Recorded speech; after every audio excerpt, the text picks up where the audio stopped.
Elizabeth Cady Stanton was inspired by the law and equal rights for everyone at an early age, which made her beliefs grow stronger as she became older. She was influential by organizing the Seneca Falls Convention and single-handedly writing a Declaration of Sentiments to help women have more freedom. She spoke about how the rights of women were dramatically different from men and how that needed to change. Elizabeth worked with other influential women at the time to achieve the goal Stanton had ever since she was a little girl. Without Elizabeth's efforts to win the freedom and rights women deserve, society would be severely altered. Stanton's feelings about the movement made her the most influential leader with women's rights. She helped women fight to be heard, and without Elizabeth Cady Stanton's support for women's rights, women wouldn't have the same rights we have today. Would Hillary Clinton, Amy Klobuchar, along with other female public servants, be in the positions they are in now if it weren't for the dedicated leadership of Elizabeth Cady Stanton? I think not. Elizabeth Cady Stanton was born in Johnstown, New York on November 12, 1815. Daniel Cady, Elizabeth's father, was a Federalist attorney. He served a term in Congress and became a Supreme Court justice. Daniel had many law books as well as debates about legal issues with his law clerks that sparked Elizabeth's interests. Learning about the law at an early age made Elizabeth see how men were more privileged than women. Margaret Livingston Cady was Stanton's mother and also an early descendant of Dutch settlers.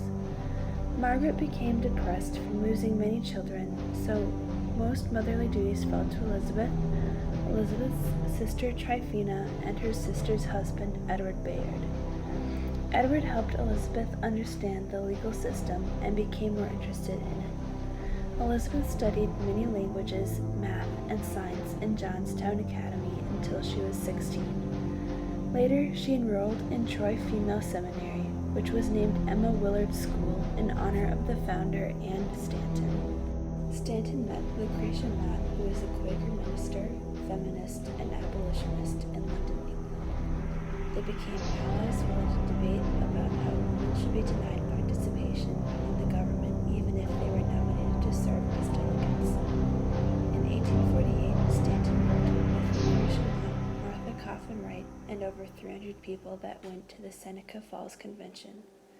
Elizabeth wrote a Declaration of Sentiments. The Declaration of Sentiments was a document based off of the Declaration of Independence. The document was signed by 68 women and 32 men. The main purpose was to declare that men and women are equal, along with demanding the right for women to vote.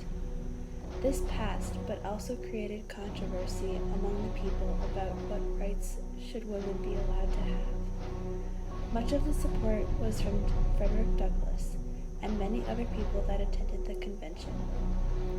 After the Seneca Falls Convention, Elizabeth was invited to go speak about women's rights in other conventions.